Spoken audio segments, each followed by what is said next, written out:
সন্ধ্যা, আপনাদের সাথেই আছি নুজহাত সাউম। প্রিয় দর্শক শ্রোতা, সবাইকে আমন্ত্রণ জানাচ্ছি শুভ সন্ধ্যার আজকের আয়োজনে। আজ শুভ সন্ধ্যায় থাকছে চলতে থাকা প্রদর্শনী, এনটিভি হাইলাইটস এবং লেখক ও গবেষক কাজী রেহানা মাসুদ সোমার সঙ্গে আলাপচারিতা। প্রথমেই চলতে থাকা প্রদর্শনী।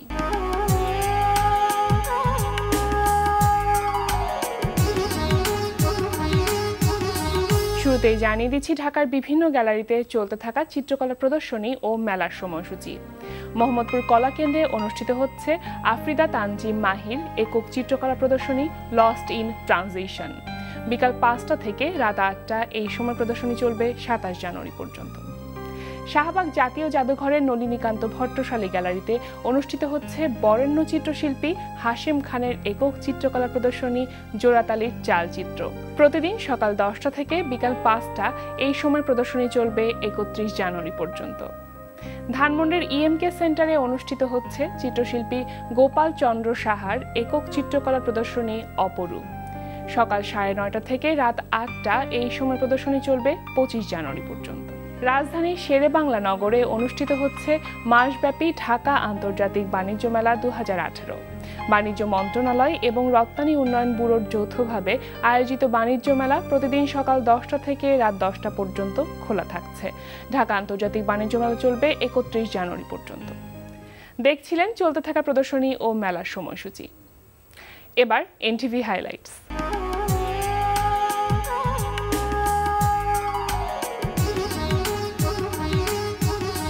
জানিয়ে দিচ্ছি কি কি থাকছে এনটিভির অনুষ্ঠান মালার রাতের আয়োজনে। সন্ধ্যা 6:45 থাকছে পিএইচপি কোরআনের আলোর 10 বছর পূর্তি উপলক্ষে বিশেষ অনুষ্ঠান। সালাত তোমার বন্ধু পরম শেষ বিচারের দিন, সালাত তোমার জীবন জুড়ে খুশবু প্রতিদিন, যায় নামাজি শান্তি বিলায় চিত্ত সীমাহীন,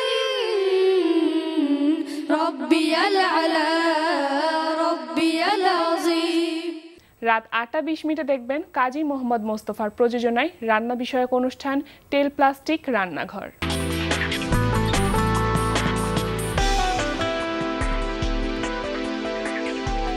রাত 9টায় প্রচার হবে ওয়াহিদুল ইসলাম শুভ্র প্রযোজনায় অনুষ্ঠান স্টাইলস অ্যান্ড ট্রেন্ডস।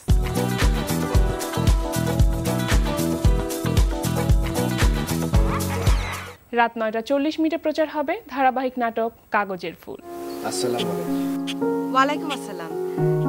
দোলনার কথা কি জিজ্ঞেস করলেন?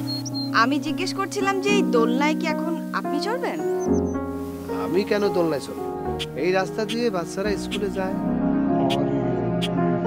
তাদের আনন্দ দেখার মধ্যেও একটা আনন্দ আছে। টুকুর যা দোলনা চড়, দোলনা চড়। কি নাম আপনার? সুমাইয়া টুকুর। রাত 12:10 থাকছে টক শো এই সময়। এই ছিল এনটিভির রাতের অনুষ্ঠানমালার সময়সূচি। এবার আলাপচারিতা।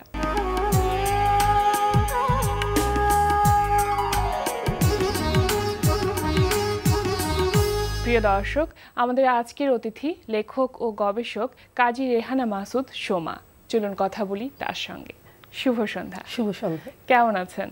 ভালো আছি, আপনি কেমন আছেন? খুব ভালো আছি। তো আপনি তো একজন লেখক এবং একই সাথে বাংলা একাডেমির সাথে যুক্ত আছেন অনেকদিন। যেহেতু আর কিছুদিন পর থেকে কিন্তু বই মেলা শুরু হচ্ছে, আমাদের সকলের প্রাণের মেলা। তো এই মুহূর্তে আসলে শেষ মুহূর্তের প্রস্তুতি সম্পর্কে একটু জানতে চাইতাম আপনার কাছে। শেষ মুহূর্তে বাংলা একাডেমিতে পুরো দমে কাজ চলছে বইমেলার। এবারও প্রতিবারের মতো বাংলা একাডেমির মূল প্রাঙ্গণ এবং সোহরাওয়ার্দী উদ্যানে আমাদের স্টলগুলো থাকবে। আর আইন শৃঙ্খলার ব্যাপারে আমি বলবো প্রতিবারের মতো এবারও আমরা খুব সচেতন এই ব্যাপারে। আশা করছি সুন্দরভাবে এবারে মেলাটা অনুষ্ঠিত হবে। আচ্ছা, আমরা তো পাঠক যারা তারা সবসময় এক্সাইটেড থাকি এই বাংলা একাডেমির উদ্যোগে যে বই মেলা হয় সেই বই মেলার জন্য। তো আপনারা যারা লেখক আছেন বা এই যে বাংলা একাডেমির সাথে যুক্ত যে মানুষগুলো আছেন তারা আসলে কতটুকু এক্সাইটেড থাকেন বই মেলা নিয়ে? আমরাও সাধারণ পাঠক সবার মতো আমরাও খুব এক্সাইটেড থাকি এই ব্যাপারটা নিয়ে। আর আমরা যেহেতু বাংলা একাডেমির সাথে যুক্ত সেহেতু আমাদের সবসময় দৃষ্টি থাকে বইমেলার জন্য খুব সুন্দরভাবে সম্পন্ন হয়। আমাদের একটা অন্য ধরনের এখানে আমি বলবো যে একটা টেনশনও কাজ করে আমাদের মধ্যে যে পুরো পুরো একটা মাসব্যাপী মেলাটা হয়। তো আমরা খুবই সচেতন থাকি মেলাটা যেন সুন্দরভাবে সম্পন্ন হয়, এবং অনেকগুলো স্টল থাকে, অনেক ব্যাপার থাকে এখানে। আসলে সাধারণ মানুষ যারা বাইরে থেকে বোঝে না, অনেক সময় অনেক ছোটোখাটো কমপ্লেনও চলে আসে আমাদের বিরুদ্ধে যে এটা হচ্ছে ওইটা হচ্ছে, কিন্তু আমরা কিন্তু পুরো মেলাটার ব্যাপারে সব সময় সুদৃষ্টি থাকে আমাদের, যেন মেলাটা সুন্দরভাবে সম্পন্ন হয়। আপনি বাংলা একাডেমিতে যেই পদে আছেন সেই কাজের পরিধি সম্পর্কে আমি একটু জানতে চাইতাম। আমি এখন বাংলা একাডেমিতে শিশু কিশোরের একটা পত্রিকা আছে, ধান শালিকের দেশ। এটা হচ্ছে ত্রৈমাসিক পত্রিকা, এটা বছরে 4টা পত্রিকা বের হয় আমাদের। এই পত্রিকাটার সাথে আমি যুক্ত আছি। এখানে মূলত শিশু কিশোর বিষয়ক লেখাই প্রকাশিত হচ্ছে। আমাদের দেশে স্বনামধন্য সব লেখকরা এখানে লেখা দিচ্ছেন। আমি আরেকটা কথা বলতে চাই, আমাদের প্রয়াত কবি, আমাদের দেশের বিশিষ্ট কবি সৈয়দ শামসুল হকের শিশু কিশোর বিষয়ক শেষ ছড়াটি কিন্তু ধান শালিকের দেশে প্রকাশিত হয়েছিল। এটা একটা বড় ব্যাপার। আর দেশের স্বনামধন্য সব লেখকরা তো লিখছেনই এই পত্রিকাটিতে। আর আমাদের এই পত্রিকায় একটা বিভাগ আছে যেটা নাম হচ্ছে কচি হাতের তুলি কলম। এখানে শুধুমাত্র ছোটদের লেখা ছড়া, কবিতা, ওদের ছবি আঁকা, প্রশ্নোত্তর পর্ব দিয়ে এই পর্বটা আমরা সাজিয়েছি। একদম অন্য ধরনের একটা পত্রিকা, এটা বাচ্চাদের খুবই পছন্দের একটা পত্রিকা, ধান শালিকের দেশ। তো লেখালেখির প্রতি বাচ্চাদের আগ্রহটা কেমন, বা তাদের লেখার মানের ব্যাপারে যদি জিজ্ঞেস করি যে কতটুকু মানসম্মত লেখালেখি করে তারা? বাচ্চাদের লেখার মান খুবই ভালো।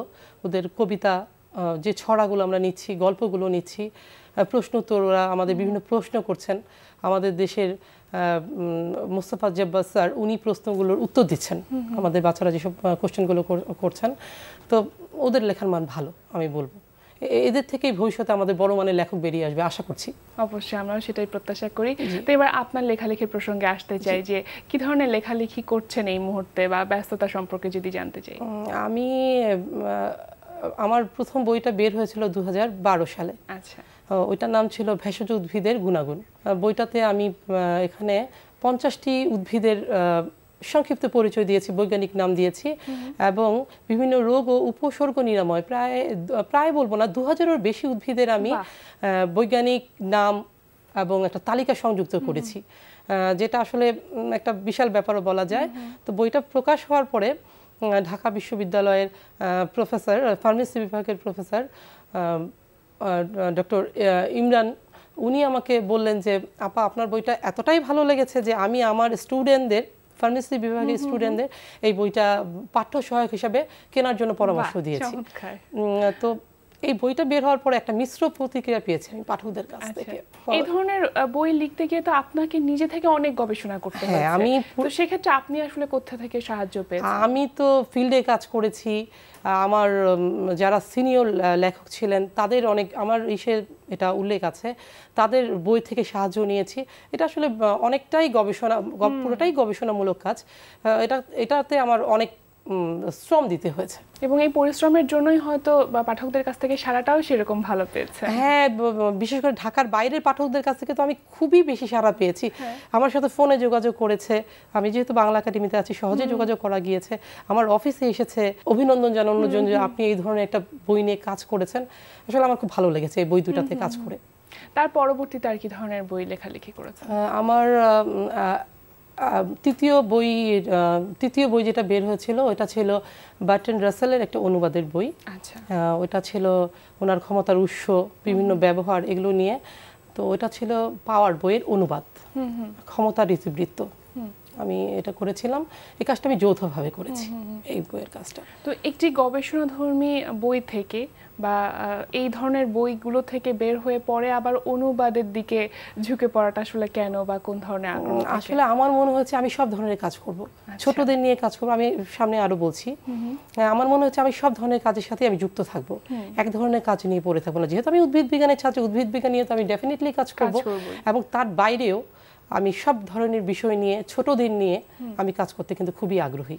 অনুবাদটা আমি শখের বসে করেছি বলবো, কারণ বার্ট্রান্ড রাসেলের আমার খুব পছন্দের একজন উনি ছিলেন, রাইটার ছিলেন। তো ওনার সম্বন্ধে তো আপনারা জানেনই। তো একটু এটার প্রতি আমার একটা শখ ছিল যে আমি একটা বইয়ের অনুবাদ করবো ওনার, সেই শখ থেকে এই কাজটা আমার করা, শখের কাজ বলতে পারেন। এখন কোনো অনুবাদে কাজ করছেন? না, আপাতত আমি কোনো অনুবাদের কাজ করছি না, আপাতত আমি ছোটদের নিয়ে কাজ করছি। আচ্ছা, ছোটদের নিয়ে একটা বই আমার হাতে আছে, এটা হচ্ছে ছোটদের রবীন্দ্র রচনা বলি, এটা নিয়ে আমি কাজ করছি। সামনেই আপনারা হয়তো বা পাবেন আমার এই বইটা। আচ্ছা, তো এই বইটা সম্পর্কে একটু শুনবো, কিভাবে সাজাচ্ছেন বইটিকে? হ্যাঁ, রবীন্দ্রনাথ তো ছোটদের নিয়ে প্রচুর উনি রচনা করেছেন, ওনার অনেক লেখা আছেন, কবিতা, গল্প।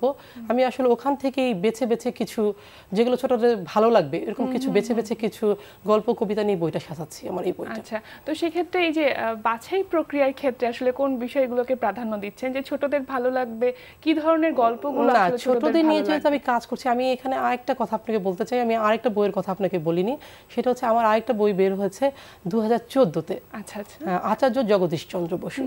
এই বইটা কিন্তু আমি করেছি মূলত ছোটদের নিয়ে। আমাদের উপমহাদেশের একজন বিখ্যাত বিজ্ঞানী, আমার মনে হচ্ছে তার সম্বন্ধে আমাদের ছোটদের জানা দরকার, সেটা থেকে আমি এই বইটার কাজটা করেছি।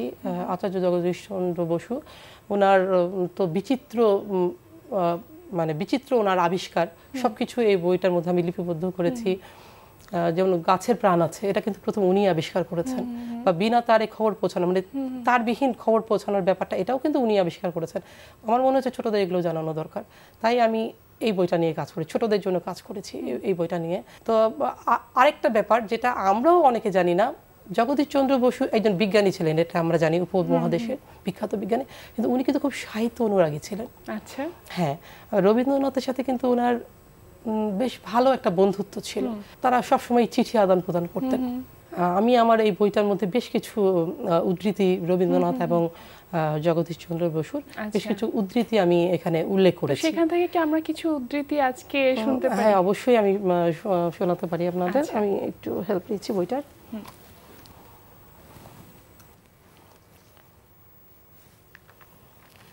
আমি বলছি তাদের দুজনের বন্ধুত্ব সম্পর্কে রবীন্দ্রনাথ একটা উদ্ধৃতি দিয়েছেন, সেটা আমি বলছি। তখন বয়স অল্প ছিল, সামনের জীবন ভোরবেলাকার মেঘের মতো অস্পষ্ট, কিন্তু নানা রঙে রঙিন। এমন সময় জগদীশের সঙ্গে আমার প্রথম মিলন। তিনিও তখন চূড়ায় ওঠেননি, পূর্ব উদয়ে চলে ছায়ার নিকট থেকেই ঢালু চড়াই পথে যাত্রা করে চলেছেন। কীর্তি সূর্য আপন সহস্র কিরণ দিয়ে তার সাফল্যকে দীপ্যমান করে তোলেননি। তখনও অনেক বাধা, অনেক সংশয়, কিন্তু নিজের শক্তি স্ফুরণের সঙ্গে প্রথম পরিচয় যে আনন্দ, সে যেন যৌবনের প্রথম আনন্দের মতো আগুনে ভরা। বিশ্বের পীড়নে দুঃখের তাপে সেই আনন্দকে আরও নিবিড় করে তোলে। প্রবল সুখ দুঃখে দেবাসুরে মিলে অমৃতের জন্য যখন জগদীশের তরুণ শক্তিকে মন্থন করছিল, সেই সময় আমি তার কাছে এসেছি। এই উক্তিটি রবীন্দ্রনাথ আমাদের জগদীশ চন্দ্র বসু ওনাকে করেছিলেন। তো এই বইটি তো আর আমাদের পাঠ্য বই, ক্লাস 5-এর পাঠ্য বই, আপনি জানেন কিনা আমি জানি না, ক্লাস 5-এর পাঠ্য বইতে একটা অধ্যায় আছে জগদীশকে নিয়ে, খুব সংক্ষিপ্ত আকারে ওখানে লেখা। ওদের মনে কিন্তু একটা আগ্রহ থেকে গিয়েছে, এই বইটি পড়লে ওদের আর আমার মনে হয় সমস্ত আগ্রহের অবসান করবে, আমি আশা করছি। পুরো জগদীশ চন্দ্র বসুকে হয়তো জানা যাবে। হ্যাঁ, এখানে জানা যাবে। আচ্ছা, আমি এবার আপনার লেখালেখি শুরুটা সম্পর্কে একটু আসতে চাই, যে কবে থেকে বা কিভাবে আসলে লেখালেখি শুরুটা হয়েছিল, কার অনুপ্রেরণায়? আমি যেহেতু বাংলা একাডেমিতে আছি, কর্মরত আছি, ওখান থেকে তো আমি অনুপ্রেরণা পেয়েছি, কারণ ওই জগৎটাই তো সংস্কৃত অঙ্গনের একটা জগৎ, লেখালেখির একটা জগৎ। তারপরে ব্যক্তিগতভাবে আমি আমার হাজব্যান্ডের নাম উল্লেখ করব। হ্যাঁ, উনি আমাকে আসলে অনেকটাই অনুপ্রেরণা দিয়েছেন এই লেখালেখির জগতে, সাপোর্ট করে গিয়েছেন। হ্যাঁ, সাপোর্ট করেছেন, অনেক সাপোর্ট করেছেন, সাপোর্ট আমি পেয়েছি ওনার। আর বাংলা একাডেমি তো আমার সাথে ছিলই, বাংলা একাডেমি তো আমার প্রধান অনুপ্রেরণা লেখালেখির ক্ষেত্রে। আর আমি প্রথম লেখালেখি শুরু করি 2009। আচ্ছা, বিভিন্ন পত্রিকায় আমার বিজ্ঞান বিষয়ক লেখাগুলো প্রচারিত হতো তখন। 2009 থেকে আমার লেখালেখি শুরু, আর 2012-তে আমার প্রথম বইটি প্রকাশিত হয়। তো এই লেখালেখির মধ্যে দিয়ে যাত্রা শুরু হয়ে সামনের দিনগুলো যেন আরো অনেক দূর এগিয়ে যেতে পারেন এই লেখালেখি নিয়ে, এই প্রত্যাশা করছি। আজকে আমাদের আয়োজনে এসেছেন, অনেক ধন্যবাদ আপনাকে। আপনাকেও অনেক ধন্যবাদ, শুভ সন্ধ্যাকেও অনেক ধন্যবাদ। প্রিয় দর্শক, আলাপে আলাপে আমরাও চলে এসেছি অনুষ্ঠানের শেষ প্রান্তে। আমাদের সঙ্গে যোগাযোগের ঠিকানা প্রযোজক শুভ সন্ধ্যা, এনটিভি, বিএসসিসি ভবন, 7ম তলা, 102 কাজী নজরুল ইসলাম অ্যাভিনিউ, কারণ বাজার, ঢাকা 1215। আমাদের ইমেল অ্যাড্রেস shubhosandha@ntvbd.com। প্রিয় দর্শক, এনটিভিতে সম্প্রচারিত সংবাদ ও অন্যান্য সকল অনুষ্ঠান দেখতে লগ ইন করুন www.ntvbd.com। সবাই ভালো থাকুন, নিরাপদে থাকুন, এই প্রত্যাশা শেষ করছি আমাদের আজকের আয়োজন। শুভ সন্ধ্যা।